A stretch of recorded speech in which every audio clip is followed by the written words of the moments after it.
কত চিৎকার আওয়াজের ভেতর থেকে বেরিয়ে একটা শান্ত জায়গা। নে এবার কিছু বল, এখানে তো শোনাও যাবে।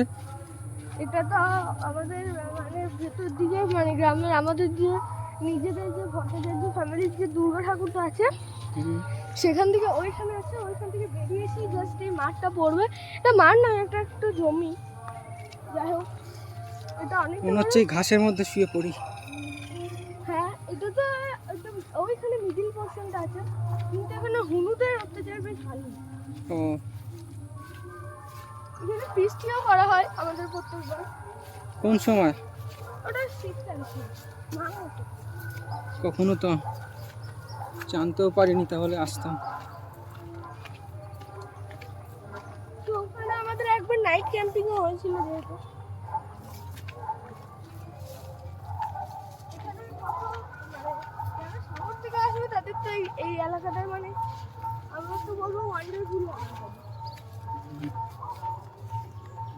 ওয়ান্ডারল্যান্ড বলে একটা মুভি আছে, বাস্তবে হয়তো মুভি না, কিন্তু আমরা সেটা রিয়েল লাইফে এখানে ফিল করতে পারি।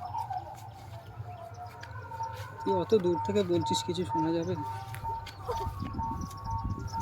আবার পড়তে পড়তে বাঁচলো।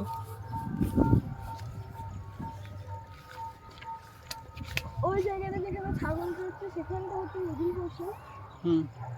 আর একটা জিনিস দেখায় আপনাদের, একবার আসুন।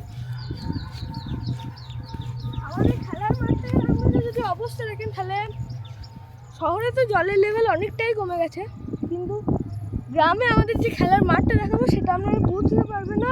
ভাববেন আমি মিথ্যা কথা বলছি, কিন্তু ওটা আসলে আমাদের গ্রামের মাঠ, যেখানে মানে 4 মারা খেলা, ক্যামডিস খেলা।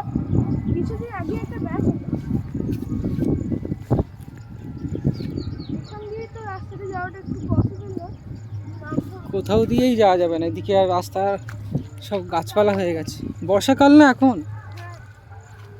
বর্ষাকাল না হলে তো জমি দিয়ে নেমে যাওয়া যেত, কিন্তু কিছু কিছু জায়গায় এখন চারিদিকে কাদা রয়েছে। জল এমন জমে আছে। আর এই জায়গাটা দেখুন, তো হ্যাঁ একটা উপায় আছে আমাদের ওই দিক দিয়ে, এটা কিছু ওটা নেই বলে আমরা কিন্তু আসতে পারছি। সেখানে কোনো সবজি কিছু চাষ করা নেই, আমরা এখানে আসতে পারি।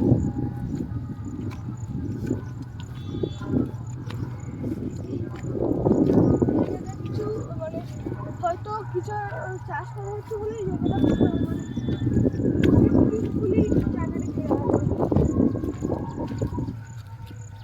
অর্ধেকটা রোদ ওদিকে, এখানে আমরা ছায়ার মধ্যে। এই আস্তে আস্তে রোদটা এগিয়ে আসছে কিরকম। এবার আমরা রোদের মধ্যে চলে এলাম, ছায়া সরে গেল। দেখুন ছায়াটা ওইদিকে, ওই গাছতলার নিচে আছে ছায়াটা। আরে গাছের নিচে ছায়া তো থাকবে। সেটাই তো কথা, সেটাই বলছি। আর ওখানে কিন্তু ওইটার ভেতর কেউ না ঢুকলে আমি বলবো ভালো হয়, কারণ ওখানে অনেক প্রজাতির সাপ। আচ্ছা ঠিক আছে, তো যাচ্ছি না, চল। এবার আমার ফোনটা গরম হয়ে গেলে রেকর্ডিং বন্ধ হয়ে যাবে। রোদ এসছে প্রচণ্ড।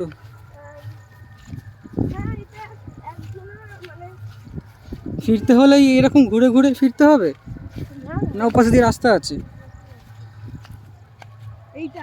এইখানে এখন একটা কলেজ কিছু বসানো আছে, কিন্তু সেই সময় একটা মানে সাহেবদের এখানে একটা কবর দেওয়া আছে।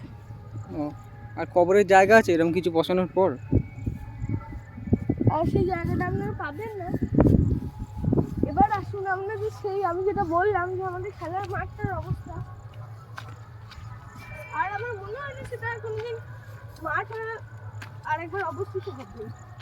এবার সেটাকে সবাই পুকুর বলেই জানি। গ্রীষ্মকাল এলেই আবার মাঠ হয়ে যাবে। না মানে একটু ভিড় আছে তো, মানে হবেই হবে, বর্ষাকালটা যেতে দে না। নদী শুকিয়ে যায় আর মাঠ শুকোবে না। শীতকালেতে ওই কাটোয়াতে অজয় নদীটা পুরো হেঁটে পার করা যায়।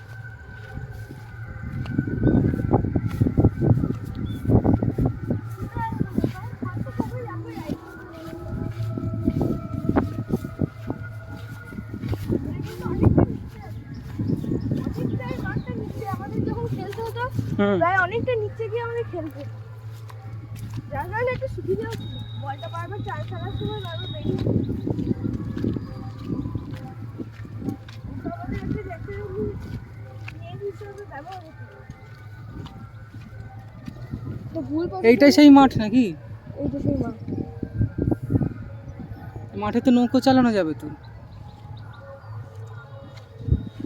এটা কিন্তু সত্যি একটা মাঠ, আপনারা হাঁপানি গ্রামে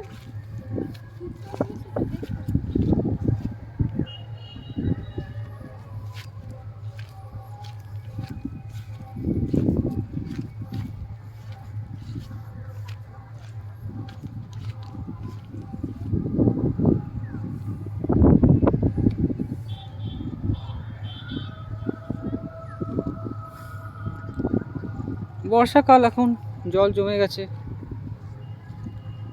সবাই এটাকে দেখে যেহেতু এখানে পুকুরে মনে করবেন, কিন্তু এটা পুকুর নয় আসলে। সেই সময় যখন এটা তো হাঁপানিয়া গ্রামটা ব্রিটিশদের আন্ডারে ছিল, তো এটাও বলা যায় ব্রিটিশদের ছেলেমেয়েরা যেখানে ওইখানটা যে বাড়িটা আছে ওটা অনেক পুরনো বাড়ি, এখন লোক থাকে, এটা এখন ব্রাহ্মণ বাড়ি হিসাবেই জানি। কিন্তু এই জায়গাটা সেই মানে মানে ব্রিটিশরা যখন আসতো তাদের ফ্যামিলি নিয়ে, যখন শোনা যায় যেখানে ওদের ছেলেমেয়েরা খেলতো, আর তাদের একটা ছোট ছেলে ছিল যার নামটা আমি ঠিক জানি না, সে এর নিচে পুকুরটার নিচে মানে পোতা আছে, মানে খ্রিস্টানদের ধর্ম তো, তাই এখানে মাঠের নিচে ওরা দখল করে। কিন্তু আমরা এখন একটু ভুল ডিরেকশনে এসেছি, মানে দেখানোর জন্য এসেছি, কিন্তু আমাদের বাড়ি ফিরতে হবে ওই ডিরেকশনে। তার জন্য আচ্ছা। কিন্তু আমাকে আবার মাঠ চেঞ্জ করে ওইদিকে গিয়ে আচ্ছা, তা ভিডিওটা এবার এখানে বন্ধ করছি।